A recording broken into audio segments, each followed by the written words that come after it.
எரேமியா 15:11. உன்னில் மீதியாய் இருப்பவர்கள் நன்மை அடைவார்கள். தீங்கின் காலத்திலும் நெருக்கத்தின் காலத்திலும் உனக்காக நான் சத்துருவுக்கு எதிர்பட்டு உனக்கு சகாயம் செய்வேன் என்று மெய்யாகவே சொல்லுகிறேன். ஜெபம் பண்ணுவோம். பரலோகத்தின் தகப்பனே துதிக்கிறோம். ஆண்டவராகிய இயேசுவின் நாமத்தில் மண்டை வருகிறோம். கர்த்தாவே, எழுதப்பட்ட வார்த்தைகளை எங்களுக்கு கர்த்தாவே நீர் தெளிவாய் போதிக்கும்படியாக நாங்கள் ஜெபிக்கிறோம். உள்ளத்தில் கர்த்தாவே பாரங்களோடு கஷ்டங்களோடு வந்திருக்கிறவர்களுக்கு நீரே வார்த்தையை கொண்டு போதிக்கும்படியாக நாங்கள் ஜெபிக்கிறோம். ஆண்டவரே, வர வேண்டிய மக்களை நீரே கூட்டி கொண்டு வந்து சேர்க்கிறீர். அதற்காக உமக்கு நன்றி. இயேசுவின் நாமத்தில் பிதாவே, ஆமென். பாருங்க, இங்க வேதம் சொல்லுகிறது தீங்கின் காலத்திலும் நெருக்கத்தின் காலத்திலும். பாருங்க, அப்ப வேதம் போதிக்கிறது கொஞ்சம் நல்லா கவனிக்கணும். அப்ப இந்த உலகத்துல தீமையே இல்லை அப்படின்னு என்ன பண்ண முடியாது, சொல்ல முடியாது. தீங்கின் காலம் இருக்குதா? இருக்குது. கொஞ்சம் தெளிவாக கவனிச்சுக்கணும். பாருங்க, தேவன் சொல்றது தீங்கின் காலம் இருக்குதா? இருக்குது. நெருக்கத்தின் காலம் இருக்குதா? இருக்குது. ஆனாலும் கர்த்தருடைய வார்த்தையை கவனிங்க. இது எழுதப்பட்ட காலங்கள் எரேமியா எழுதும்போது இந்த மாதிரி முக்கியமான ஒரு வார்த்தையை சொல்றார். கர்த்தர் சொல்லுகிறார் அப்படின்னு சொல்லிட்டு இந்த வார்த்தையெல்லாம் சொல்லிட்டு வரும்போது இந்த வார்த்தையை சொல்லுகிறார். தீங்கின் காலத்திலும் நெருக்கத்தின் காலத்திலும் உனக்காக, எல்லாம் சொல்லுவாங்க, எனக்காக நான் சத்துருவுக்கு எதிர்பட்டு, உனக்காக நான் சத்துருவுக்கு எதிர்பட்டு உனக்கு சகாயம் செய்வேன் என்று மெய்யாகவே சொல்லுகிறேன். சகாயம் செய்வாராம். பாருங்க, ஏற்ற காலத்தில் அவர் சகாயர் என்று வேதத்தில் எழுதப்பட்டிருக்கிறது. நமக்கு வேண்டியது இன்னதென்று அவர் அறிந்திருக்கிற தேவன். பிரச்சனை வரும்பொழுது, போராட்டம் வரும்பொழுது நமக்கு சகாயம் செய்கிறவர். சடிதியான சகாயம் அவர்கிட்ட எதிர்பார்க்கலாம். இன்னைக்கு ஏதாவது ஒரு குழப்பம் வரும்பொழுது, பிரச்சனை வரும்பொழுது, இன்னைக்கு அநேக மனிதர்கள், கிறிஸ்தவர்கள் கூட என்ன பண்றாங்க அப்படின்னா, ஒரு மாதிரி இது ஏன் எனக்கு மட்டும் வாய்க்க மாட்டேங்குது, இது ஏன் எனக்கு மட்டும் நடக்க மாட்டேங்குது, உள்ளத்திலிருந்து ஒரு விதமான ஒரு குழப்பத்தோடு இருக்கும்போது பாருங்க, நாம் என்ன பண்ண வேண்டும் என்றால் தேவனை நோக்கி அமர்ந்திருக்க வேண்டியது அவசியமாக இருக்கிறது. நெருக்கத்தின் காலத்தில், போராட்டங்களின் காலத்தில் இதிலிருந்து எப்படியாவது வெளியே வர முடியாதா? அடுத்த நல்ல வாழ்க்கைக்குள்ளே நம்ம பிரவேசித்தர முடியாதா? இன்னைக்கு மக்களுடைய ஒரே எண்ணம் என்னன்னு தெரியுமா? எப்படியாவது இந்த தீங்கிலிருந்து வெளியே வந்துடணும். யாராவது வேணும்னே போய் தீங்க எடுத்துக்கிடுவாங்களா? யாராவது வேணும்னே போய் குறைவை எடுத்துக்கிடுவாங்களா? எதுவுமே மனிதர்கள் பண்ண மாட்டாங்க. இன்னொன்று சொல்கிறேனே, வியாதி வந்த உடனே நம்ம எல்லாரும் எங்கே போகிறோம்? டக்குன்னு ஹாஸ்பிட்டல் போய் எப்படியாவது க்யூர் பண்ண பார்க்குறோம். ஏன்? அது ஒரு தீமை, அது ஒரு நெருக்கமான ஒரு காலம். அதே நன்மையான இது இருந்துச்சுன்னா என்ன இருப்போம்? நல்ல வேலைக்கு போவோம், நல்ல காரியங்களை செய்வோம், எல்லாவற்றையும் திறம்பட செய்து முடிப்போம். ஆனால் ஒரு வியாதி வந்தோடனே என்ன பண்ணுறோம்? ஸ்ட்ரெக்காகி நின்றுக்கிறோம். பாருங்க, இந்த இதை எப்படியாவது விரட்டணும், இந்த இதை எப்படியாவது நான் மேற்கொள்ள வேண்டும். பாருங்க, மனுஷனுடைய எண்ணங்கள் அதான். அதனால தான் பாருங்க, சில பேர் பிரச்சனை வரும்பொழுது தான் யாரை தேடுவாங்க?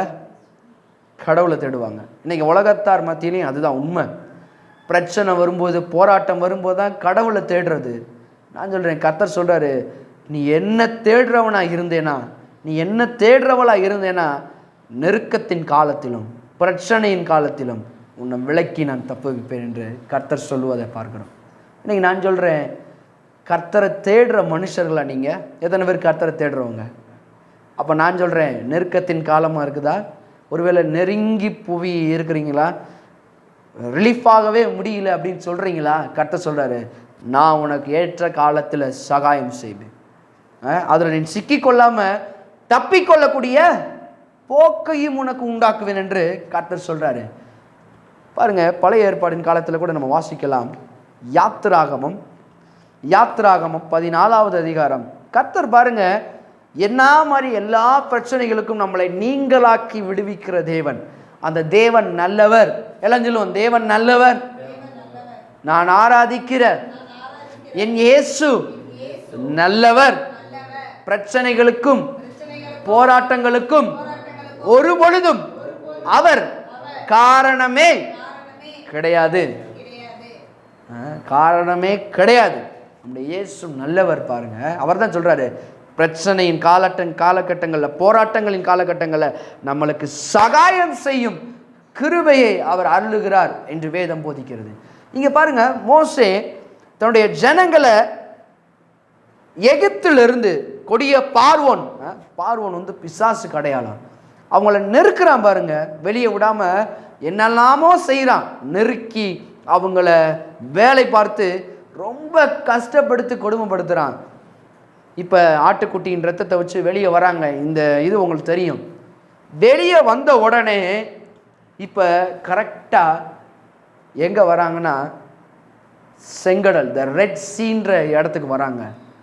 ஆனால் இவன் பாருங்க, வெளியாயிட்டோன்னு ஒரு சந்தோஷம் இருக்குது. அப்பா இனிமேலாவது நம்மளுக்கு நல்ல காலம் ஆரம்பிச்சிருச்சுன்னு மனசில் சந்தோஷத்தோடு இருந்த ஜனங்கள் மத்தியில் ஒரு பிரச்சனை சூழ்ந்து வர மாதிரி வருது பாருங்க. இந்த காலை வேளையிலும் உங்களுக்கு ஒரு வேளை இந்த பிரச்சனை மாதிரி சூழ்ந்து வர மாதிரி தெரியுதா? நான் சொல்கிறேன், கர்த்தர் இவர்களை எப்படி தப்புவித்தார் பாருங்க. இதே போல நெருக்கத்தில் இருந்தவர்கள் தான் இஸ்ரவேல் ஜனங்கள். கிட்டத்தட்ட 30 லட்சம் ஜனங்கள், ஒரு ஆள் 2 நாள் இல்லை, 30 லட்சம் ஜனங்களுக்கும் ஒரு நெருக்கமான காலகட்டம். ஐயோ இப்போதான் அடிமைத்தனத்திலிருந்து வெளியான நினைச்சோம், 430 ஆண்டுகள் அடிமைத்தனம் என்று வேதம் குறிப்பிடுகிறது. ஆபிரகாம் காலத்திலிருந்து எத்தனையோ வருடங்களாக பாருங்க, உன் ஜனங்கள் அடிமைப்பட்டு போவார்கள் கர்த்தர் சொன்னார். கர்த்தரை நம்பாம, கர்த்தரை வந்து ஒரு பெரிய ஒரு இதாக எண்ணாம கர்த்தரை விட்டு பின்வாங்கி போன ஒரு ஜனங்கள் தான் இஸ்ரவேல் ஜனங்கள். ஆனால் கர்த்தர் இவர்கள் கூக்குரலை கேட்டார். கேட்டு செவிசாய்த்து மறுபடியும் இவர்களை வந்து என்ன பண்ணுறாருன்னா, பாலும் தேனும் ஓடுகிற தேசத்திற்கு கொண்டு போக வார்த்தையை கொடுக்குறாரு. அதான் இன்னைக்கு நம்ம பாடுற மாதிரி, வாக்கு பண்ணினவர் மாறிடார். அவருடைய வாக்கு என்றைக்குமே மாறாது. மனிதர்கள் நாம் என்ன பண்ணுறோம், அநேக நேரங்கள் நம்ம யோசிக்கிறது சிந்திக்கிறது எப்படி இருக்குது, வாக்கு பண்ணிட்டாரு ஆனால் நடக்கிறதுக்கு ஒரு அறிகுறியும் இல்லையே, எல்லாம் தலையிலா நடக்குது அப்படின்னு நீங்கள் யோசிக்கலாம். நான் சொல்கிறேன், யோசிக்கிற சமயங்களில் தேவனுடைய அற்புதங்களை எண்ணி பாருங்க. இவர்கள் இவ்விதமாக யோசிக்கிறாங்க பாருங்க. யாத்திராகமம் 14:13 பாருங்க. அப்பொழுது மோசே ஜனங்களை நோக்கி, பயப்படாதிருங்கள், நீங்கள் நின்று கொண்டு இன்றைக்கு கர்த்தர் உங்களுக்கு செய்யும் இரட்சிப்பை பாருங்கள். இன்றைக்கு நீங்கள் காண்கிற எகிப்தியரை இனி என்றென்றைக்கும் காண மாட்டீர்கள். என்ன மாதிரி வார்த்தை பாருங்க. நொந்து போய் கிடக்கிறவனுக்கு இப்போதாயா வந்தோம். இது எந்த சமயத்தில் சொல்லப்படுகிற வார்த்தை அப்படின்னா, இந்த வார்த்தை அழகா இருக்குது. கேட்ட உடனே ஆகா ரட்சிப்பை பாருங்கன்றாரு. சும்மா வாசிச்சுட்டு நம்ம போனோம்னா அதோடைய அர்த்தம் தெரியாது. இது எந்த மாதிரி காலகட்டங்களில் தேவன் சொல்கிற வார்த்தைகள் கொஞ்சம் எண்ணி பாருங்க. 14வது அதிகாரம் 10வது வசனத்தை பாருங்க. பார்வோன் சமீபித்து வருகிற போது இஸ்ரவேல் புத்திரர் தங்கள் கண்களை ஏறெடுத்து பார்த்து எகிப்தியர் தங்களுக்கு பின்னே வருகிறதை கண்டு மிகவும் பயந்தார்கள். அப்பொழுது இஸ்ரவேல் புத்திரர் கர்த்தரை நோக்கி, என்ன மாதிரி இது பாருங்க, இவ்வளவு நாள் தான் அடிமைத்தனத்தில் இருந்தோம், திரும்ப வருகிறத இவருடைய கண்கள் பார்த்து என்னவா இருந்தா மிகவும் பயந்தார்கள். ஒருவேளை அந்த காலை வேளையில் மாதிரி பிரச்சனை வர்றது மாதிரி தோன்றுதா? பிரச்சனை உங்களுக்கு எதிர்படுற மாதிரியே தோன்றுதா? நீங்கள் ஒருவேளை நீங்களும் மிகவும் பயந்து போயிருக்கிறீங்களா? இது என்னவா நடக்க போகுதோ, இது எப்படி மாறப்போகுதோ அப்படின்னு. அதனால தான் கர்த்தருடைய வார்த்தையை எடுத்து எடுத்து நமக்குள்ளேயே நாம் பேச வேண்டும். வேதம் சொல்லுகிறது, பழைய ஏற்பாடு காலத்துலலாம் என்னுடைய வார்த்தைகளை என்ன பண்ணு, ஒரு நெற்றியில் ஞாபகக்குறியாக எழுதி கொள்ளு. அதை ஒரு பொழுது பார்க்கும் பொழுது என் தேவன் நல்லவர் என்பதை யோசி. எப்பேற்பட்ட காலங்களிலும் அவர் உன்னை விடுதலையாக்குற தேவன் என்பதை மனசில் நினைத்துக்கொள்ளு. ஒரு பொழுது தீமைக்கும் அவருக்கும் காரணமே கிடையாது. இப்போ யாரை நோக்கி கூப்பிடுறாங்க? கர்த்தரை நோக்கி. நான் பயப்படும் காலங்களில் நான் உம்மை நம்புவேன். நம்பணும் பாருங்க கர்த்தரை. இன்னைக்கு அநேக ஜனங்கள் என்னன்னா, ஏதாவது ஒரு தேவன் வரும்பொழுது தான் யாரை நம்புறது? கர்த்தரை நம்புறது. அப்புறமேட்டு என் வேலை என்னோடதுன்னு போயிடுது. இல்லை, அப்படி இருக்கக்கூடாது. கர்த்தரை மட்டுமே எப்பொழுதும் நம்ப வேண்டும். சில பேர் நான் நம்பிக்கிட்டு தான் இருக்கிறேன், நீங்களும் வாரம்னு சொல்கிறீங்க, நம்பிக்கிட்டு தான் இருக்கிறேன், நானும் ஜெபந்தான் பண்ணுறேன். இல்லை இல்லை இல்லை இல்லை, வேதம் சொல்லுகிறது, விசுவாசித்து உறுதியாய் பற்றி கொண்ட மனதை உடையவன் பாக்கியவான், அவன் செய்கிற காரியம் வாய்க்கும். வேதம் சொல்லுது பாருங்க, யோசுவா 1வது அதிகாரம், உபாகமம் புஸ்தகத்திற்கு அடுத்தது யோசுவா 1:8 வசனம் பாருங்க. இவனும் பயந்து திகைத்து போயிருக்கிற காரணத்தில் மூசைக்கு அடுத்து யோசுவா வருகிறான். இத்தனை லட்ச ஜனங்களை நான் எப்படி வழிநடத்த போகிறேன், இவர்களுக்கெல்லாம் எப்படி காரியங்களை சொல்ல போகிறேன், திகைத்து கொண்டு இருக்கும்போது கர்த்தர் பேசுகிறத பார்க்கலாம். ஒருவேளை நீங்களும் இந்த பிரச்சனையை எப்படி நான் வழிநடத்த போகிறேன், இதை எப்படி ஃபேஸ் பண்ண போகிறேன் அப்படின்னு நீங்கள் ஒருவேளை கேட்டுக்கொண்டிருந்தா கர்த்தர் சொல்கிற காரியம் இதுதான்.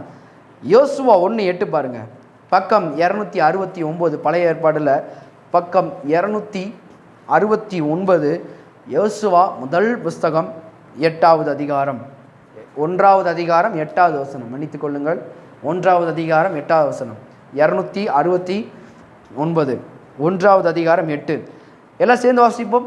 இந்த நியாயப்பிரமாண புஸ்தகம் உன் வாயை விட்டு பிரியாதிருப்பதாக, இதில் எழுதியிருக்கிறவைகளின் படியெல்லாம் நீ செய்ய கவனமாய் இருக்கும்படி இரவும் பகலும் அதை தியானித்து கொண்டு இருப்பாயாக. அப்பொழுது நீ உன் வழியை வாய்க்க பண்ணுவாய், அப்பொழுது புத்திமானாயும். எப்பொழுது? இந்த நியாயப்பிரமாண புஸ்தகத்தை உன் வாயை விட்டு பிரியாது இருக்கும்போது. அப்போ வாய்க்கும் நம்முடைய வாழ்க்கைக்கும் மிகப்பெரிய ஒரு சம்பந்தம் இருக்கிறது. கர்த்தர் சொல்றாரு, நீ தியானித்து கொண்டு அப்பொழுது நீ உன் வழியை வாய்க்க பண்ணுவாய். தமிழில் அப்படி வருது, இங்கிலீஷில் வருது, you have a good success, நீ நல்ல வெற்றி பெறுவாய். எப்போ வெற்றி பெறுவது தெரியுமா? கர்த்தருடைய வார்த்தையை இரவும் பகலும் பிடித்து நிற்கும் போது. இதில் என்னங்க போர் அடிக்குது, இதை வாசி நான் என்னங்க பண்ணேன் அப்படின்னு நினைக்கக்கூடாது. இதை வாசிக்க ஆரம்பித்தீர்களால் நான் எடுத்து காண்பிக்கிறேன். வரக்கூடிய நாட்களில் அடுத்த மாதமோ இல்லை அடுத்த வாரத்திலிருந்தே ஃபாஸ்டிங் ப்ரேயர் ஆரம்பிச்சிருவோம். கர்த்தருடைய வார்த்தையின் மகத்துவம் என்ற தலைப்பில் நான் போதிக்க இருக்கிறேன். ஏன் இந்த வார்த்தைக்கு இவ்வளோ முக்கியத்துவம் கொடுக்கணும்? ஏன் இந்த வார்த்தையை கடவுள் எல்லாவற்றையும் காட்டிலும் அவர் தமது வார்த்தையை மகிமைப்படுத்தி இருக்கிறார், முக்கியத்துவம் படுத்தி இருக்கிறார். ஏன் மற்றதை முக்கியத்துவம் படுத்தலை? ஏன் வார்த்தையை தான் முக்கியத்துவம் படுத்தியிருக்காருன்னா, வார்த்தையில தான் குட் சக்சஸ் இருக்குது. வார்த்தையில தான் நீங்கள் எதிர்பார்க்கிற நல்ல வெற்றி இருக்கிறது. நல்ல வெற்றி மட்டும் இல்லை, நீ புத்திமானாயும் நடந்து கொள்ளுவாய். புத்திமான் போட்டிருக்குது ஒரு ஆங்கிலத்தில், யூ வில் ப்ராஸ்பர், நீ செழிப்பை காணுவாய். எப்போ? வார்த்தையை பிடிக்கும்போது. நல்ல வெற்றியும் பெறுவாய், செழிப்பையும் காணுவாய். ஒருத்தர் ஒரு வேலை பார்க்குற இடத்துல நல்ல வெற்றி பெறும்போது தான் என்ன பண்ண முடியும்? செழிப்பை காண முடியும். கர்த்தர் சொல்றாரு, நான் உன் வேலையில் கூட இருந்து உனக்கு நல்ல வெற்றியை தரேன். எப்போ? ஒரு கண்டிஷன், இந்த நியாயப்பிரமாண புஸ்தகம் உன் வாயை விட்டு பிரியாதிருப்பதாக. இதில் எழுதியிருக்கிறவைகளின் படி எல்லாம் நீ செய்ய. எல்லாம் சொல்லுவான், நான் செய்ய கவனமா இருக்க வேண்டும் என்று கர்த்தர் சொல்றாரு. இதுல இடதுபுறமோ வலதுபுறமோ சாயாம கர்த்தர் என்ன சொல்றாரோ. அதனாலதான் நம்மளுக்கு ஆலோசனை வேண்டுன்ற காலத்துல என்ன பண்ணணுமா, நின்று தேவனுடைய மகத்துவங்களை வாசிக்க பழகணும். ஒரு பிரச்சனை நேரத்தில் நான் சொல்றேன், இந்த புஸ்தகத்துக்கு நேராக ஓடுங்க. ப்ராப்ளம் நேரத்தில் இந்த புஸ்தகத்துக்கு நேராக ஓடுங்க. ஐயா அடுத்த என்ன பண்ணணும்னு தெரியல, புஸ்தகத்துக்கு நேராக வாருங்க. இந்த நியாயப்பிரமாண புஸ்தகம் உன் வாயை விட்டு பிரியதா இருப்பதாக. ஏன்? கண்ட யாராவது போய் வந்தால் நம்முடைய பிரச்சனையை தான் என்ன பண்ணுவோம்? அநேகமாக சொல்லுவோம். கர்த்தர் சொல்றாரு, உன் பிரச்சனை என்ன யோசுவா?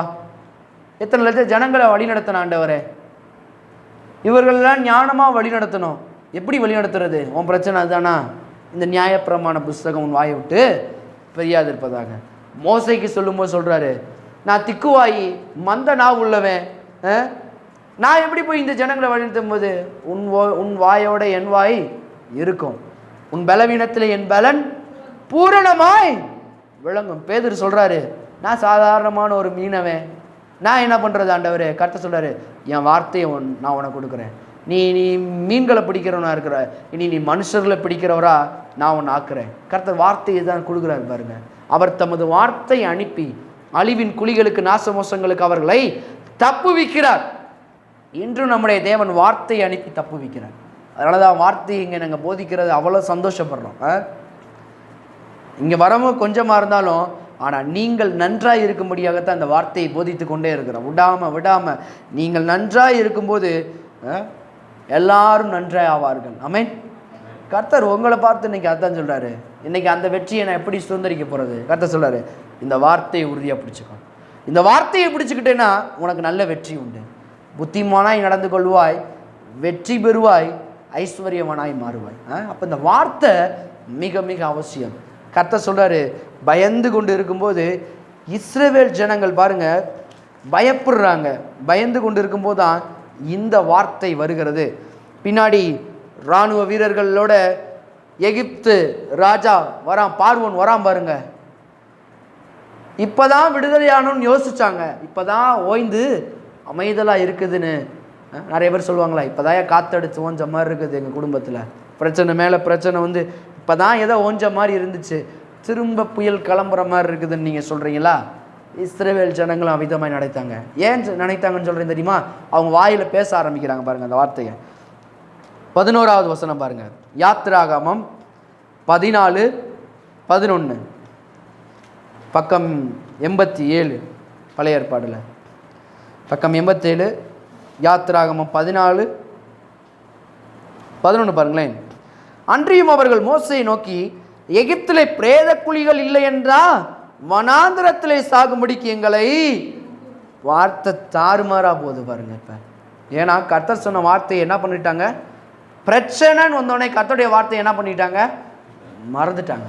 இதுதான் பிரச்சனை. திரும்பவும் சொல்ல வேண்டியதாக இருக்குது கர்த்தர். இப்போ வந்தோடனே என்ன நினைக்குது பாருங்க. இல்லை 11, வனாந்திரத்திலே சாகும்படி எங்களை கொண்டு வந்தீர், நீர் எங்களை எகிப்திலிருந்து புறப்பட பண்ணினதினால் எங்களுக்கு இப்படி செய்தது என்ன? யா 430 ஆண்டுகள் அடிமைத்தனத்தில் இருந்த ஜனங்கள் இவங்க தான் கூக்குரலிட்டாங்க கர்த்தரை நோக்கி, எங்களுக்கு விடுதலை கிடைக்காதா அப்படின்னு. கர்த்தர் இவர்களுடைய சத்தத்தை கேட்டு என்ன பண்ணாரா? விடுதலையாக்குவதற்காக தான் கூட்டிட்டு போறாரு. அப்ப கூட்டிட்டு வந்த கர்த்தர், கரம் பிடித்து வழிநடத்தி வர கர்த்தர் அற்புதங்களை செய்வாரா செய்ய மாட்டாரா? இந்த விசுவாசம் அவங்களுக்கு இல்லை. இன்னைக்கும் கிறிஸ்தவர்கள் ரட்சிக்கப்பட்டு வராங்க, பிரச்சனையோடனே என்ன நினைக்கிறாங்க? கைவிட்டாரோ, முடிஞ்சிச்சோ. நான் சொல்றேன், முடியலை, இனிதான் ஆரம்பமே இருக்குது. பிரச்சனையை கண்டு பயப்படாதீர்கள் என்று கர்த்தருடைய ஆவியானவர் சொல்றார். பிரச்சனைலாம் ஒண்ணுமே கிடையாது. ஏன்னா நம்முடைய தேவன் அதை விட பெரிய தேவன். வானத்திற்கு பூமிக்கும் சொந்தக்காரராய கர்த்தர் நம்முடைய தேவன். வானம் எனக்கு சிங்காசனம், பூமி எனக்கு பாதபடி. மிக பெரிய தேவன் நம்முடைய தேவன். அற்புதங்களை நிச்சயமா செய்வாரா செய்ய மாட்டாரா? உள்ள இருந்த ஒரு பையன் வெளியே வர முடியாது. ஆனா கர்த்தர் அநேக அற்புதங்களை செஞ்சுதான் அவங்களை கூப்பிட்டு வந்திருக்காங்க. இவ்வளவு செஞ்ச கர்த்தர் இதை செய்ய மாட்டாரா? வனாந்தரத்துல மன்னாவை கொடுக்குறாரு, காடை கேட்குறாங்க, காடையை கொடுக்குறாரு. வனாந்தரத்தில் போய் எங்கேயா தண்ணி வருமா, தண்ணியை கொடுக்குறாரு.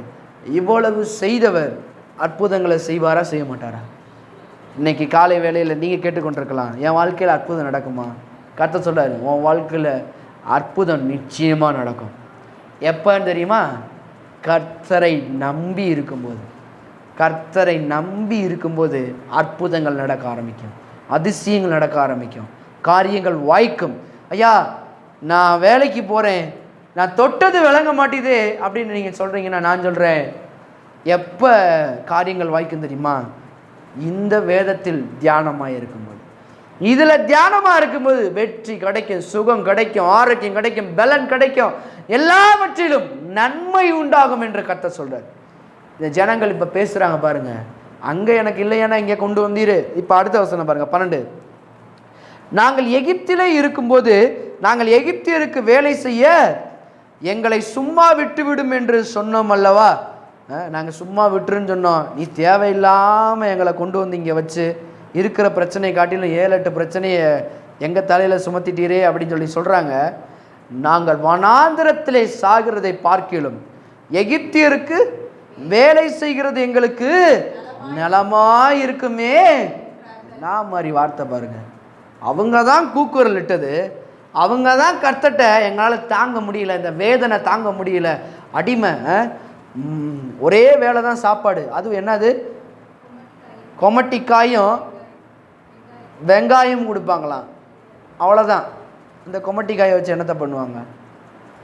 ஆனால் அது பெருசுன்னு அவங்க நினச்சிருக்கிறாங்க. இன்றைக்கி நீங்கள் கூட நினைக்கலாம், அங்கே இருந்தால் கூட நல்லா இருந்திருப்போமே, இங்கே வந்து இப்படி ஆயிட்டோமே நீங்கள் நினச்சிக்கிட்டு இருக்கீங்களா? கர்த்தர் சொல்கிறாரு, ஆச்சரியமான ஒளி இடத்தில் வழி நடத்துங்க. கர்த்தர் இவங்க இப்படி பேசும்போது கர்த்தர் சடிதியான வார்த்தையை மோசையை கொடுக்குறாரு. பாருங்க 13. அப்பொழுது மோசே ஜனங்களை நோக்கி, பயப்படாதிருங்கள், நீங்கள் நின்று கொண்டு இன்றைக்கு கர்த்தர் உங்களுக்கு செய்யும் ரட்சிப்பை பாருங்கள். எல்லாம் சொல்லுவோம், ரட்சிப்பை பார்க்க போகிறேன். நீங்க நின்று பேசி நீங்க சொல்லலாம், இப்படி நின்றுட்டேனே, இங்க வந்து நின்றுட்டேனே. கர்த்தர் சொல்றாரு, இன்னைக்கு கர்த்தர் செய்யும் உங்களுக்கு ரட்சிப்பை பாருங்க. என்னைக்கு? இன்னைக்கே அவர் செய்வார். விசுவாசித்தால் தேவனுடைய மகிமையை காண்பாய். தேவன் அற்புத தேவன், அடையாளத்தை நமக்கு செய்கிறவர். இப்ப பாருங்க, உங்கள் செய்யும் ரட்சிப்பை பாருங்கள். இன்றைக்கு நீங்கள் காண்கிற எகிப்தியரை இனி என்றென்றைக்கும் காண மாட்டீர்கள். இவருடைய பயமே என்னது? பின்னாடி வர பார்வனுடைய எகிப்தியன் சேனை தான். கர்த்தர் கரெக்டாக சொல்கிறாரு, இன்றைக்கி உங்களுடைய பார்வை பயம் எது மேலே இருக்குதோ கர்த்தர் சொல்கிறாரு, அதை பார்த்து பயந்துக்கிட்டு இருக்கிறியா? இனி என்றென்றைக்கும் அந்த பயத்தை நீ காணவே மாட்டேன். கர்த்தர் எல்லாத்தையும் மாற்றி அமைப்பார். கர்த்தர் சொல்கிறாரு, நீ அதை பார்த்தானே பயப்படுற, அந்த எகிப்தியனை பார்த்தானே பயப்படுற, கொன்றுவாங்களோ, திரும்ப அடிமைத்தனத்துக்கு போயிடுவாங்களோ, இதனால தானே பயம் வந்து என்னென்னமோ வார்த்தையை பேசுகிற, என்னை மறந்துட்ட. கர்த்தர் சொல்கிறாரு, நீ என்னைக்கும் பார்க்க மாட்டேன், இப்போ நான் செய்கிற அற்புதத்தை நீ பாரு அப்படின்னு சொல்லிட்டு 14வது வசனம் பாருங்க. கர்த்தர் உங்களுக்காக யுத்தம் பண்ணுவார், நீங்கள் சும்மா இருப்பீர்கள். நான் எல்லாரும் கைகளை உயர்த்தி சொல்லுவோம், கர்த்தர் எனக்காக யுத்தம் பண்ணுவார், நான் சும்மா இருப்பேன். சும்மா இருக்கிறது நல்லதுன்னு நான் சொல்கிறேன். எப்போ? பயப்படும் வேலையில்லை, நான் உம்மை நம்புவேன். கர்த்தர் சொல்கிறாரு, நீ பயப்படும் நேரத்தில் என்ன நம்பு? என் ரட்சிப்ப, என் வல்லமைய, நான் யாருன்ற ஒரு மகா பெரிய சேனை. அந்த சேனையை பார்க்கிலும் கர்த்தருடைய சேனை அதிகம். அதனால தான் தீர்க்கதரிசி தன்னுடைய ஊழியக்காரனோட இருக்கும்போது பாருங்க, ஊழியக்காரன் கதறான், காலில் வந்து சுற்றி படம் நிற்கிது. படம் நிற்கும் போது என்ன நடக்குது அப்படின்னா, அவன் பயப்படுறான், ஐயோ நம்ம அழிய போகிறோமே, போகிறோமே, முடிஞ்சிச்சு அப்படின்னு சொல்லும்போது தீர்க்கதரிசி மேலே வராரு பாருங்க. மேலே வந்து கேட்குறா, என்ன ஆச்சு அப்படின்னு.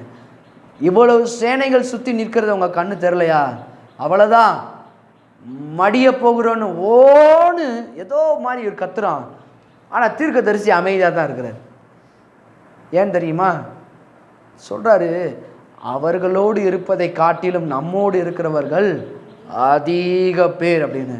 ஆனாலும் இவனுக்கு புரியலை. தீர்க்கதரிசி உடனே சொல்கிறாரு, ஆண்டவரே, இவன் பார்க்கும்படி இவன் கண்களை திறந்து விடும், திறந்து விடுன்னு சொன்னோடனே அவர்கள் சுற்றி இருக்கிற பாளையத்தை பார்த்திலும் பின்னாடி அக்னிமயமான குதிரைகளோடு தேவ தூதர்கள் நிற்கிறத பார்க்குறான். பார்த்த உடனே தான் அவனுக்கு ஒரு நிம்மதி வருது. இன்றைக்கி நான் சொல்கிறேன், அன்னைக்கு அவன் பார்த்தான், பார்க்கும்போது சந்தோஷம் கிடைத்தது. இன்றைக்கி நம்மளுடைய சந்தோஷம் எங்கே இருக்குன்னு தெரியுமா? தேவனுடைய வார்த்தைக்குள்ளே தான் இருக்குது. அதனால தான் கர்த்தரை சொன்னான், இவருடைய கண்கள் திறந்து இவர்கள் பார்க்கும்படி இவர்களுக்காக நான் என்ன பண்ணுகிறேன்? அனுதினமும் ஜெபம் பண்ணுகிறேன். கட்டி வைத்திருக்கிற மனக்கண்கள் திறக்கப்படுவதாக இயேசுவின் நாமத்தினால. இந்த காலை வேளையில் உங்களுடைய கண்களும் திறக்கப்படுவதாக. கர்த்தர் நல்லவராக தான் உங்களுக்கு இருக்கிறாரு. நீங்களும் பார்த்து பயந்து கொண்டிருக்கிற எகிப்தியரை இனி ஒரு பொழுதும் காண மாட்டீர்கள். அவங்க பயப்படுறாங்க, ஆனால் கர்த்தர் எப்படிப்பட்ட வார்த்தையை கொடுக்குறாரு பாருங்க. அவ்வளோதான், போச்சு, அவ்வளோதான், முடிஞ்சிச்சுன்னு சொல்லலை. இன்றைக்கி நம்மளாக இருந்தால் என்ன பண்ணியிருப்போம்? அவ்வளோ நாள் ஏப்பா நான் உன்னை கஷ்டப்பட்டு கூப்பிட்டு வந்தேன். நம்ம ஆட்களாக இருந்தால், பெந்தகோஸ்து ஆட்களாக இருந்தால் என்ன சொல்லியிருப்பாங்க தெரியுமா? இவ்வளவு தூரம் உன்னை வழி நடத்தினேன் பாரு, வாயில் பேச்ச பாரு, நீ உருப்படவே மாட்ட, அழிஞ்சு போயிடுவ. இதெல்லாம் நாங்கள் கேட்டு வந்திருக்கோம். அதனால தான் சொல்கிறேன் நான், நீங்கள் பாக்கியவான்கள் உண்மையிலே. அப்படி சொல்லி திட்டி தீர்த்திருப்பாங்க. ஆனால் நம்ம கர்த்தர் பாருங்க, பயப்படுகிறவர்களுக்கும் சகாயம் பண்ணுகிற தேவன். நல்ல வார்த்தைகளை தான் அவர் கொடுக்குறாரு பாருங்க. நன்மையான வார்த்தைகளை கொடுத்தது மாத்திரம் இல்லை. இப்போ பாருங்க 16வது வசனத்தை, 16வது, நீ உன் கோலை ஓங்கி உன் கையை சமுத்திரத்தின் மேல் நீட்டி சமுத்திரத்தை பிளந்து விடு. அப்பொழுது இஸ்ரவேல் புத்திரர் சமுத்திரத்தின் நடுவாக வெட்டாந்தரையிலே நடந்து போவார்கள். கர்த்தர் பாருங்க என்ன மாதிரி இதை உண்டாக்குறாரு. வெட்டாந்தரை, சமுத்திரம் இருக்குதுன்னா கடல் இருக்குது. கடலில் நீங்கள் கொஞ்சம் தூரம் போனாலே அந்த மணல் என்ன பண்ணணும், காலில் ஒட்டிக்கிறோம். ஒரு சகதியில் 2-3 நாள் தண்ணி தேங்கி இருந்தால் அது மேலே அவங்க காலை வச்சா என்ன இருக்கும், சகதி உள்ளே இழுத்து நின்று பிடிச்சிக்கிறோம், உள்ளே அமைக்கிறோம் சில நேரத்தில், அவ்வளோ தூரம் தண்ணி இருந்தால். கர்த்தர் இவர்களுக்கு என்ன மாதிரி அற்புதம் செய்கிறார். இங்கேருந்து தப்பிப்போமான்னு யோசிக்கிறாங்க. ஆனால் தேவனுடைய அதிசயமான கரம் என்ன மாதிரி வேலையை செய்யுது. வெட்டாந்தரன்னா நம்ம இதில் தார் ரோடு போட்டிருக்க மாதிரி கடல் 2ஆ பிரியுது, செங்கடல். நடுவில் அவங்களுக்கு ஒரு வே உண்டு பண்ணுறாரு பாருங்க. வெட்டாந்தரையை போல, மண்ணில் ஈரம் இல்லை, எதுவுமே இல்லை, நடந்து போகிறாங்க சிம்பிளாக, யாரு காலும் உள்ள சிக்கலை. ஏன்னா வேதம் சொல்லுகிறது, உன் கால் இடராதபடிக்கு நான் தேவ தூதர்களுக்கு கட்டளை இடுவேன் சொல்லி. கர்த்தர் பாருங்க எவ்வளவு நல்லவர், நமக்காகவே அற்புதங்களை செய்கிறவர். இன்னைக்கு நமக்காக அற்புதங்களை செய்ய அவர் நல்லவராக தான் இருக்கிறார். நம்ம என்ன பண்ணணும்னா நம்ம கர்த்தரை விசுவாசிக்கிறது மாத்திரம் தான் நம்முடைய வேலை. விசுவாசிக்கிறவனுக்கு எல்லாம் கூடும். விசுவாசிங்க. என்ன விசுவாசிக்கிறது? வார்த்தையை விசுவாசிங்க, வார்த்தையை சொல்லுங்க. இஸ்ரவேலருக்கு செய்த அதே தேவன் எனக்கு செய்வது அதிக நிச்சயம். வனாந்திரமான பாதையில் கடந்து வரும்போது அற்புதங்களை செய்தார். இன்னைக்கு செங்கடலை பிரிக்கும் போது நல்ல தார் ரோட்டை வனாந்திரமாக போட்டு விட்டுருக்காரு. இன்னைக்கு நம்மளோட தார் ரோட்டை பேக்கும்போது டக்குன்னு எடுத்தாலே பேர்ந்துக்கிட்டு வெளியே வந்துடுது, அப்படி போடுறாங்க. ஆனால் கர்த்தர் போட்டிருக்குது 30 லட்சம் ஜனங்களும் வழி நடத்திட்டு போகிற மாதிரி. 1-2 பேர் இல்லை, 30 லட்சம் ஜனங்கள் கடக்க வேண்டியது. இங்கேருந்து அவுட் வரைக்கும், அந்த சைடு வரைக்கும், இந்த எண்டுலேருந்து அந்த எண்டு வரைக்கும் கிடக்கணும். கிட்டத்தட்ட சொல்கிறாங்க எத்தனையோ கிலோமீட்டர் இந்த வனாந்திரங்களை, அந்த செங்கடலை கடந்தார்கள் என்று ஆராய்ச்சியாளர்கள் சொல்கிறாங்க. நம்முடைய தேவன் ஆச்சரியமான தேவன். இன்னும் அன்னைக்கு அடையாளமாக இருக்கிறது. அந்த செங்கடலை பார்த்தீங்கன்னா ஒரு பக்கம் இன்னொரு கலரும், ஒரு பக்கம் ப்ளூ கலரும், ஒரு பக்கம் உப்பு கலர், அந்த ஒரு ப்ரௌன் கலரில் இருக்கும். இன்றைக்கி நீங்கள் டைப் பண்ணி பார்த்தீங்கன்னா கூகுள்லேயே வீடியோவில் பார்த்தீங்கன்னா அந்த செங்கடல் 2ஆ பிளந்ததற்கு சாட்சியாக தேவன் இன்னைக்கு வச்சிருக்கிறார். அதனால தான் இதெல்லாம் பார்க்கும்போது நமக்கு அற்புதம் செய்வதும் அதிக நிச்சயம். இப்போ 19 வசனம் பாருங்க. அவர் சொல்லிட்டாரு, இப்போ என்ன நடக்குதுன்னு பாருங்க. 19, அப்பொழுது இஸ்ரவேலரின் சேனைக்கு முன்பாக நடந்த தேவ தூதனானவர் விலகி அவர்களுக்கு பின்னாக நடந்தார். என்ன மாதிரி பாருங்க, வேதம் சொல்லுறது. இங்க தேவ தூதரானவர் வருது. எப்போதுமே இந்த தேவ தூதரானவர், தூதன்றது வேற, தேவ தூதன் அப்படின்னா கர்த்தராகிய இயேசு கிறிஸ்துவை குறிக்கிறது. படிக்கும்போது கொஞ்சம் பார்த்து படிக்கணும். தூதன்றது தூதன் வேற, தேவ தூதன்னா தேவனே அங்கே இருந்தாராம். அதனால தான் அவ்வளவு பெரிய அற்புதங்களை செய்ய முடிந்தது நம்முடைய தேவன். நின்று இவர்களுக்கு பின்னாடி இப்போ வராரு பாருங்க. தேவதூதனானவர் விலகி அவர்களுக்கு பின்னாக நடந்தார். அவர்களுக்கு முன் இருந்த மேக ஸ்தம்பமும் விலகி. மேக ஸ்தம்பம் எதற்கு அடையாளம்? பரிசுத்த ஆவியானவருக்கு அடையாளம். இன்னைக்கு நம்ம நடக்கும்போது பரிசுத்த ஆவியானவர் நம்ம கூட இருந்து கைட் பண்ணுறாரு. நீ இப்படி போ, நீ வலதுபுறத்தில் சாயும் பொழுதும் இடதுபுறத்தில் சாயும் போதும் வழி இதுவே என்று உனக்கு சொல்லும் சத்தத்தை கேட்பாய். மேகம் அன்னைக்கு யாருக்கு அடையாளம்? பரிசுத்த ஆவியானவருக்கு அடையாளம். ஏன்னா மேகம் அன்னைக்கு பெந்தகோஸ்து நாளில் எல்லாம் சூழ்ந்து பரிசுத்த ஆவியானவர் நிரம்பியதை பார்க்கிறோம். மேகத்திலிருந்து கர்த்தர் அங்கேயும் மேக ஸ்தம்பமாக இருந்தார் பாருங்க. இருந்த மேக ஸ்தம்பம் விலகி அவர்கள் பின்னே சென்றது. கர்த்தர் பாருங்க எப்படியெல்லாம் பாதுகாத்து கூட்டு வர்றாரு. அது எகிப்தியரின் சேனையும் இஸ்ரவேலரின் சேனையும் ரா முழுவதும் ஒன்றோடு ஒன்று சேராதபடி அவைகள் நடுவில். என்ன மாதிரி பாருங்க, பக்கத்தில் வந்துட்டாங்க. ஆனால் இதை படிக்கும்போது ஒரு ஆச்சரியம் என்னன்னா, அவங்க போய் அக்கறைக்கு சேர்ற வரைக்கும் இந்த மேக ஸ்தம்பம் அவர்களை தடுத்து நிறுத்தியது. யார? எகிப்தியனை. இஸ்ரவேல் ஜனங்கள் மெதுவாக ஜாலியாக போயிட்டு இருக்கிறாங்க வனாந்தரத்தில். அவங்க பக்கத்தில் தான் இருந்தாங்க. ஏன்னா வேதம் சொல்லுகிறது, அங்கே பார்த்தோம், மிகவும் அவர்களை பார்த்து பயந்தார்கள் என்று 10ஆம் வசனத்தில் வாசம். அப்போ பார்த்து பயந்தார்கள்னா அப்போ பார்க்குற அளவுக்கு தான் யார் இருக்கிறது? எகிப்தியரின் சேனை பார்வோன் இருக்கிறான். இப்போ கர்த்தர் என்ன பண்ணுறாருன்னா, நீ எல்லாம் உள்ளே போன்னு சொல்லிட்டு அவர்களை தடுத்து நிறுத்தி இவருடைய முன்னேற்றத்தை யாருமே தடுக்க முடியல. கர்த்தர் பாருங்க, இஸ்ரவேலருக்கு முன்னேற்றத்தை முன்னோக்கி போக செய்தார், எகிப்தியனை தடுத்து நிறுத்தினார். நான் சொல்லுகிறேன், நம்முடைய தேவன் இன்றைக்கும் கர்த்தரை நம்பி இருக்கிறவர்களுக்கு, அவருடைய பிள்ளைகளுக்கு முன்னேற்றத்தை கொடுப்பது தான் தேவனுடைய லட்சியமே, தேவனுடைய ஆசையை அதுதான். பாருங்க, இன்னைக்கு நீங்கள் நினைக்கலாம் முன்னேறுவேனா, கொஞ்சம் இதை பாருங்க, முன்னேற்றுகிற தேவன் உங்களுக்கு உண்டு. அவர் உங்களை முன்னேற செய்வார். அவர் உங்களை உயர்ந்த ஸ்தானங்களில் கொண்டு வந்து அழகு பார்ப்பார். நீ கீழா இராமல் மேலா இருப்பாய், வாளா இராமல் தலையா இருப்பாய். உங்களை உயர்ந்த ஸ்தானங்களில் ஏறி வர பண்ணுவேன். அந்த மாதிரி தேவன் தான் நமக்கு இருக்கிற தேவன். இதெல்லாம் உள்ளத்தில் கேட்க கேட்க கேட்க நான் சொல்லுகிறேன், உள்ளத்தில் ஒரு கொழுந்து விட்டுக்கிற ஒரு இது வருதா? நிச்சயமாக ஜெயிச்சிடலான்னு ஒரு நம்பிக்கை வருதா? இதுதான் தேவனுடைய வார்த்தை. இதுதான் தேவனுடைய வார்த்தை. அதனால தான் சபைக்கு இந்த வார்த்தையை கேட்கும்போது உடஞ்சு போய் கிடக்கிற உள்ளத்திற்கு, அடுத்து என்ன செய்வோன்ற பயந்து போய் கிடக்கிற நெருக்கி கொண்டிருக்கிற உள்ளத்தில் தேவனுடைய வசனம் அனல் விட்டு கொழுந்து எரியும். அதனால தான் வசனத்தை கேட்கணும். வசனத்தை கேட்கும்போது நன்மைகள் பிறக்க ஆரம்பிக்கும். தொடர்ந்து வார்த்தையை கேட்க கேட்க கேட்க முதலாவது நம்ம மனது மருவமாகும். பிரச்சனை நேரங்களை வர பிரச்சனைகளை எதிர்த்து நிற்கக்கூடிய திராணியை தேவ வசனம் தரும். அதை எதிர்த்து அடிக்கக்கூடிய திராணியை தேவ வசனம் நம்ம கொடுக்கும். வெற்றியை கொண்டு வரும் தேவ வசனம்.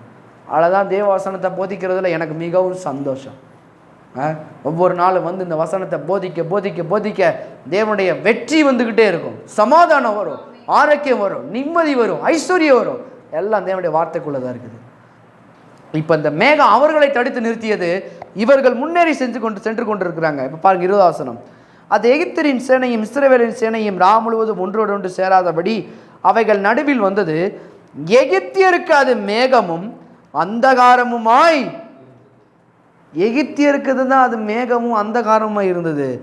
இஸ்ரவேலருக்கோ எல்லாம் சொல்லுவோம், அது இரவை வெளிச்சமாக்கிற்று. நான் சொல்றேன், கர்த்தரை நம்புகிறவர்களுக்கு அவர் வெளிச்சமாயிருக்கிறார். உங்களுக்கு வெளிச்சத்தின் பாதையில் வழிநடத்துவார். அவர்களுக்கு அந்தகாரம், ஆனால் தேவனை நம்புகிறவர்களுக்கோ அது வெளிச்சமாயிருக்கிறது. சத்தியத்தையும் அறிவீர்கள், சத்தியம் உங்களை விடுதலையாக்கும். அன்று அவர்களுக்கு முன்னேற முடியல. ஏனென்றால் தேவன் ஒரு மனுஷனுக்குள்ள இருந்தால் தான் யார் முன்னேற முடியும்? தேவன் உள்ள இருந்தால் தான் எப்போதுமே முன்னேற முடியும். கர்த்தர் சொல்லியிருக்கிறாரு, இந்த வார்த்தை உங்ககிட்ட இருந்துச்சுன்னா இன்னைக்கு தேவன் வார்த்தையா இருக்கிறாரு. இந்த வார்த்தையின் தேவன் உங்களுக்குள்ள இருந்தாருன்னா வெற்றி உண்டு. இந்த வார்த்தையின் தேவன் உங்களுக்குள்ள இருந்து வெளிச்சத்தை காமிப்பார். எப்படி போகணும், எங்க பண்ணணும், எதை பண்ணணும், எதை கையிட்டு செய்யும் வேலையெல்லாம் ஆசீர்வதிப்பேன்னு சொல்லியிருக்காரு. எதை நான் பண்ணணும் அப்படின்னு தேவன் உள்ள இருந்து சொல்லுவார். அவர்களுக்கு அந்தகாரம். அதனால தான் கொரோனா பீரியடில் நிறைய பேர் தத்தளிச்சு கிடக்கும்போது சில பேர்லாம் என்கிட்ட சொன்னாங்க, ஆனால் நாங்கள் நல்லா சாப்பிட்டு நல்லா தூங்கணும் பாஸ்டர் அப்படின்னு. மதுரையில் இருக்கும்போது நிறைய பேர் என்கிட்ட சொல்லியிருக்கிறாங்க. ஏன்னா உலகத்துக்கு அது பஞ்சம், உலகத்துக்கு அது அது. ஆனால் கர்த்தரை நம்புகிறவனுக்கோ ஒரு நன்மையும் குறைவுபடாதுங்க. இதெல்லாம் விசுவாசிக்கணும். விசுவாசிக்கிற மாத்திரம் உள்ளத்தில் ஏற்றுக்கொள்ள வேண்டும். தேவன் நிச்சயமாக எனக்கு குறைவுபட மாட்டார். ஆனால் தாவீது சொல்கிறான், நீதிமான்கள் அப்பத்துணிக்கு இருந்து ஒரு நாளும் நான் கண்டதில்லை. ஏன்னா தாவீதுக்கு தெரியும், வசனத்தை யார் உறுதியாக பிடிக்கிறாங்களோ, வார்த்தை யார் உறுதியாக பிடிக்கிறாங்களோ, தேவன் தான் எனக்குன்னு எந்த சூழ்நிலையும் பிடிக்கிற ஜனங்களை தேவன் உயர்ந்த ஸ்தானத்திற்கு கொண்டு போவார். அவர்களுக்கு அவர் வெளிச்சமாக இருப்பார். நீங்கள் நிறையா கிறிஸ்தவர்கள் தான் அப்படி கையில் வச்சுக்கிட்டு சில பேர் அதுக்கு ஒரு முத்தத்தை கொடுத்துக்கிட்டு சொல்லுவாங்க. எனக்கு தெரிஞ்ச ஒருத்தர் இருக்கு பாருங்க, முத்தம் கொடுத்துக்கிட்டு ஆமேன் 4 முத்தம் கொடுப்பார். முத்தம் பெருசு இல்லை. பிசாசுக்கு முத்தம் கொடுத்தாலும் பிரச்சனை கிடையாது. ஏன்னா பிசாசுக்கு எது பிரச்சனை? தேவனுடைய வார்த்தை உங்களுக்குள்ள இருக்கிறது அவனுக்கு பிரச்சனை. வேதம் சொல்லுறது, வசனம் விதைக்கப்பட்ட உடனே அதை எடுத்து போட வருகிறான். மார்க்கில் எழுதப்பட்டிருக்கிறது விதையை பற்றிய ஓமையை. வசனன்றது விதைக்கு ஓமையாக இருக்கிறது. இதெல்லாம் உள்ள கேட்க கேட்க கேட்க நாம் வெற்றியாளர்களாய் மாறுவோம். வசனம் விதைக்கப்பட்ட உடனே பிசாசுக்கு வசனத்தை தான் எடுக்கணும். இன்னைக்கு நிறைய பேர் சொல்கிறாங்க, பைபிளில் நல்லா என்ன பண்ணுறாங்க, மூடி வச்சுக்கிட்டு தலைக்கு பக்கத்தில் வச்சு படுத்துக்கிறாங்க. ஏன் தலைக்கு வச்சுக்க பக்கத்தில் பிசாசு வராமல் இருக்குங்க. நான் சொல்கிறேன், பிசாசு அப்போ தான் நல்லா வந்து வீட்டில் உட்காந்துக்குருவேன். ஏன்னா பைபிள் எல்லா இடத்துலையும் இருக்குது. பைபிள் இருக்கிற இடம்லாம் நன்மை நடக்கும்னா அப்போ எல்லார் வீட்லையும் என்ன நடக்கணும்? நன்மை நடக்கணும். ஏன் நடக்கலை அப்படின்னா இவங்களுடைய யோசனை தப்பு. வேதம் சொல்லுகிறது, உள்ள வார்த்தை இருந்துச்சுன்னா தான் அவன் பயப்படுறான். விதைக்கப்பட்ட உடனே அதை எடுத்து போட தான் அவன் வர்றான் பிசாசு. இன்றைக்கும் அதைத்தான் வேலையை செஞ்சுக்கிட்டு இருக்கிறான். வசனம் உள்ளே போக விடாமல், ஜனங்களுடைய வாழ்க்கையில் கிரியை செய்ய முடியாமல் அவன் என்னெல்லாம் செய்யணுமோ அதை செய்கிறான். ஆனால் வசனம் விதைக்கப்பட்டுச்சுன்னா அது தன் வேலையை செய்யும். ஒருவனுக்கு வசனம் உள்ளே போயிடுச்சுன்னா வசனம்தான் உணவாக மாறும்போது, அதனால தான் கர்த்தர் சொன்னார், இந்த நியாயப்பிரமாண புஸ்தகம் உன் வாயை விட்டு உன் மனதை விட்டு பிரியாது இருப்பதாக. மனதுனா என்ன? இருதயத்தில் விட்டு பிரியாது இருப்பதாக. இருதயத்தில் பொக்கிஷமாக வச்சுக்கணும். ஏதாவது ஒரு வயிறு நெக்லஸ்ஸு செயின் இருந்தால் நம்ம என்ன பண்ணுறோம்? பத்திரமா பூட்டு போட்டி என்ன பண்ணுறோம்? லாக்கருக்குள்ளே ஒரு லாக்கருக்குள்ளே சில பேர்லாம் எனக்கு தெரியும். எனக்கு ஒரு வீடு தெரியும்போது அவங்க எடுக்க சொன்னாங்க, எங்கள் சொந்தக்காரவங்க தான். முதல் லாக்கரை திறக்கிறேன், அப்பா அதுக்குள்ளே ஒரு லாக்கர் இருக்குது அப்படின்னாங்க. அந்த லாக்கரை திறக்கிறேன், என்னங்க ஒன்றுமே இல்லை, எப்பா இந்த சைடு வழியாக அவனை விடு, அதில் ஒரு லாக்கர் இருக்குது அப்படின்னா. சைடு வழியாவா? அந்த லாக்கரை திறந்தா தான் அவங்க அதுக்குள்ளே வச்சுருக்குறாங்க. இன்றைக்கி மனுஷன் எவ்வளோ பாதுகாப்பாக வைக்கிறான். நான் சொல்கிறேன், அந்த வைரத்தையும் தங்கத்தையுமே கொண்டு வரக்கூடியது தேவனுடைய வார்த்தை. அப்போ அந்த வார்த்தையை எப்படி நம்ம வைக்கணும்? பாதுகாப்பாக வைக்க வேணாமா? இன்னைக்கு நிறைய பேர் என்ன பண்ணுறாங்க? ஜாலியாக விட்டுட்டு போயிடுறாங்க. நான் சொல்கிறேன், வசனத்தை இருதயத்தில் எல்லா காவலோடும் காத்துக்கொள், அதனிடத்திலிருந்து உனக்கு ஜீவ ஊற்று உண்டாகும். ஜீவ ஊற்று எங்கே இருக்குன்னா வசனத்துக்குள்ளே தான் இருக்குது. வசனத்தை உடாப்புடியாக பிடிச்சுக்கணும், பாதுகாத்துக்கணும் வசனத்தை. இது என்னுடைய வசனம், தேவன் எனக்கு கொடுத்தது.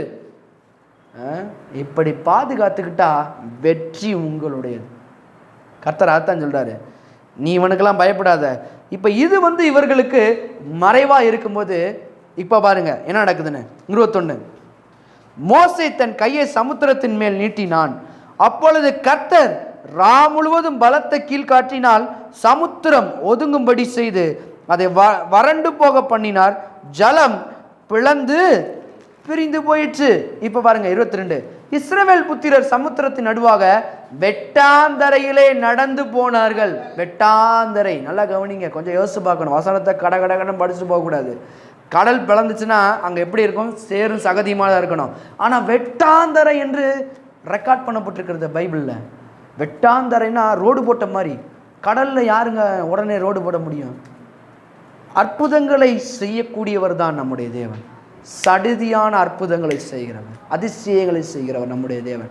வெட்டாந்தரையை மாறுமான்னு இவங்க நினைக்கிறாங்க முடிஞ்சு போச்சுன்னு. ஆனால் கர்த்தர் ஒரு காரியமாய் திறக்கிறார், வழிவாசலை திறக்கிறார். அது மட்டும் இல்லை, 25வது வசனம் பாருங்க. அவருடைய ரதங்களில் இருந்து உருளைகளும் கலலவும் அவர்கள் தங்கள் ரதங்களை வருத்தத்தோடு நடத்தவும் பண்ணினார். அப்பொழுது எகிப்தியர் இஸ்ரவேலை விட்டு ஓடி போவோம், கர்த்தர் அவர்களுக்கு துணை நின்று எகிப்தியருக்கு விரோதமாய் யுத்தம் பண்ணுகிறார் என்றார்கள். இப்ப பாருங்க, கர்த்தர் மோசையை நோக்கி, ஜலம் எகிப்தியர் மேலும் அவருடைய ரதங்கள் மேலும் அவருடைய குதிரை வீரர் மேலும் திரும்பும்படிக்கு உன் கையை சமுத்திரத்தின் மேல். என்னைக்குமே தேவன் வந்து காரியத்தை பண்ணலை. இங்கே கொஞ்சம் நல்லா புரிஞ்சுக்கோங்க. எப்பா நான் பண்ணிக்கிறேன் சொன்னார், வார்த்தையை கொடுத்தாரு. ஆனால் யாரை செய்ய சொல்கிறாரு? மோசையைத்தான் செய்ய சொல்கிறார். நீ பயந்து போய் நின்றாத, நீ உன் கையை அந்த கோலை நீட்டு.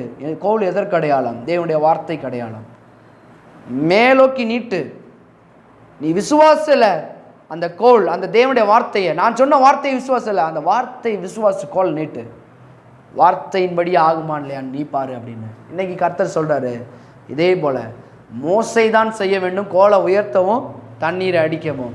இன்னைக்கு கர்த்தர் சொல்றாரு, திறக்காத வாசல்களை திறக்க வார்த்தையை கொண்டு நீங்க தான் திறக்கணும். இது நிறைய கிறிஸ்தவர்கள் தெரியனால தான் தோல்வியில் வாழ்ந்து கொண்டிருக்கிறார்கள். எட்டி உதைக்கணும் பாருங்க இயேசுவின் நாமத்துல. பூட்டப்பட்ட கதவு போல தோன்றுதா? நீங்க சொல்லணும், இயேசுவின் நாமத்துல தரனா திறக்கும். இயேசுவின் நாமம் வல்லமை உள்ள நாமம். வார்த்தையை சொல்லணும். இஸ்ரவேலருக்கும் எகிப்தியனுக்கும் நான் வேறுபாட்டை உண்டாக்குவேன், நல்வார்த்தைகள் எல்லாம் ஒரு வார்த்தையிலும் தவறி போகாமல் நிறைவேற்றுவேன் என்று அவர் சொல்லி இருக்கிறார். அதனாலதான் கர்த்தர் சொல்றாரு, நீ பயப்படாமல், கர்த்தர் எனக்கு சகாயர், மனுஷன் எனக்கு என்ன செய்வான் என்று நாம் சொல்லலாமே.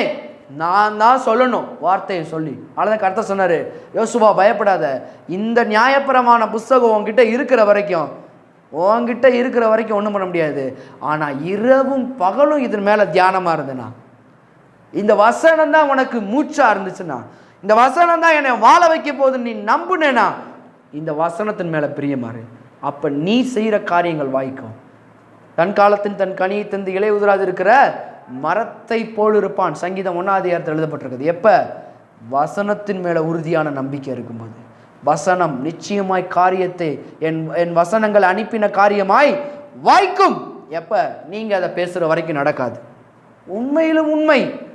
இங்க அவன் சொல்றான் பாருங்க, இவன் தான் காரியத்தை செய்யறான், பெரிய பெரிய அற்புதங்கள் நடக்க ஆரம்பிக்கிறது. கர்த்தர் சொல்றாரு, இன்னைக்கும் உங்க வாயில தேவனுடைய வார்த்தை வரும்போது, பிரச்சனை மிகுந்த நேரங்களில் தேவன் நல்லவர், அவர் எனக்காகவே இருக்கிறார், வார்த்தைகளை அந்த நேரத்தில் சொல்லும் பொழுது எல்லாம் மாறும் என்று கர்த்தருடைய ஆவியானவர் சொல்கிறார். மாறும். வேணா ட்ரை பண்ணி பாருங்க. இதை 100% எனக்கு நடந்திருக்குது.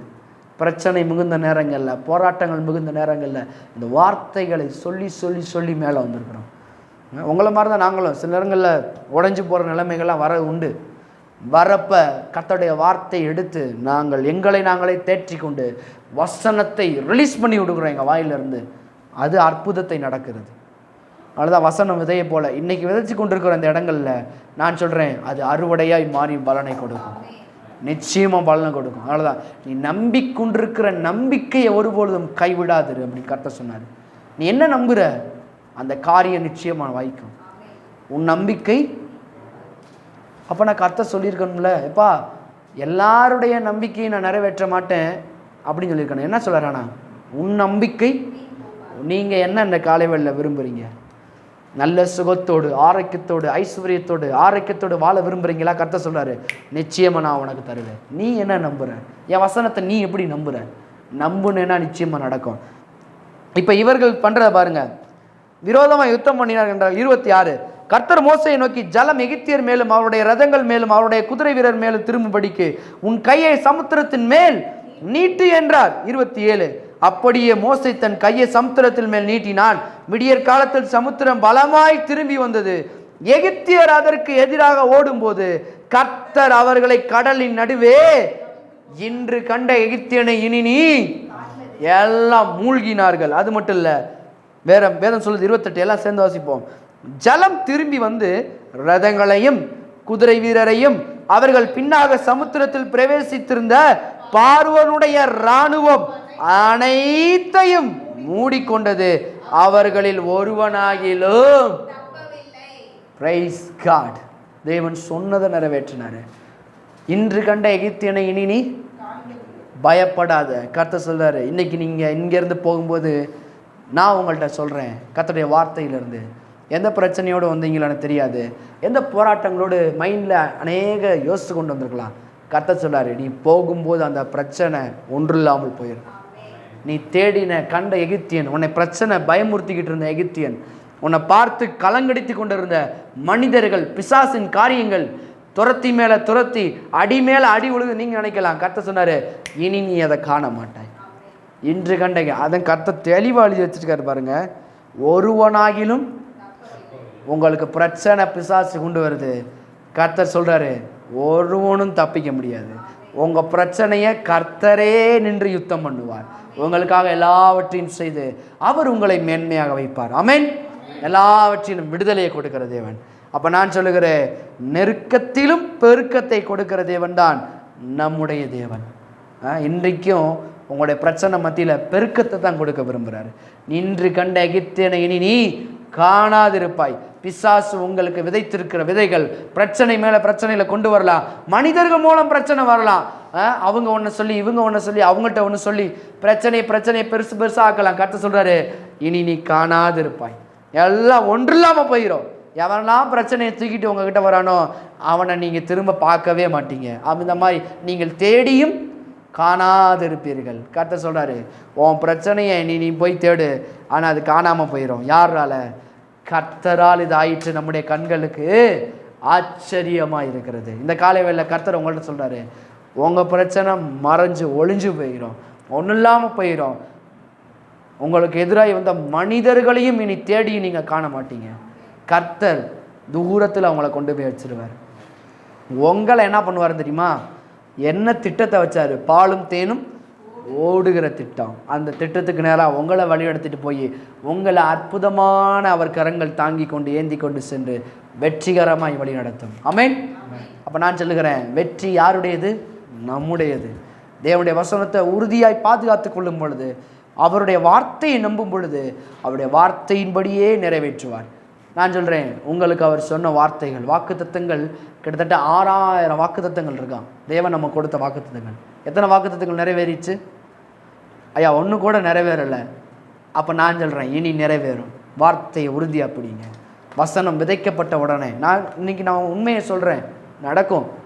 இன்னைக்கு நல்லா எப்படி வந்தீங்களும் தெரியாது, ஆனால் போகும்போது ஒரு சார்ஜ் உண்டாகுச்சா வார்த்தையில், நிச்சயமாக நடக்கும். என் கர்த்தர் செய்வார். இதுதான் வசனம் செய்கிற காரியம். ஒரு மனுஷனை துவண்டு கொண்ட மனுஷனை, ஒன்றும் செய்ய முடியாதுன்னு யோசிச்சு கொண்ட மனுஷனை வார்த்தை உயர்த்தும். வார்த்தை உத்துவேகத்தை கொடுக்கும். வார்த்தை வெற்றியை கொண்டு வரும். முடியாது நொந்து போய் வந்தவங்களை கூட வார்த்தை தேற்றும். இதுதான் தேவனுடைய வார்த்தை. இப்படிப்பட்ட வார்த்தையை தான் வாரம் இங்கே போதிக்கிறோம். நான் சொல்கிறேன், இந்த வார்த்தையை தொடர்ந்து கேட்பினால் வாழ்க்கையில் வெற்றி உண்டாகும், ஜீவன் பெருகும், ஆசீர்வாதம் உண்டாகும், ஐஸ்வர்யம் பெருகும், எல்லாவற்றிலும் நேர்த்தியாக இவங்களை வழி நடத்துவார். ஆமென்.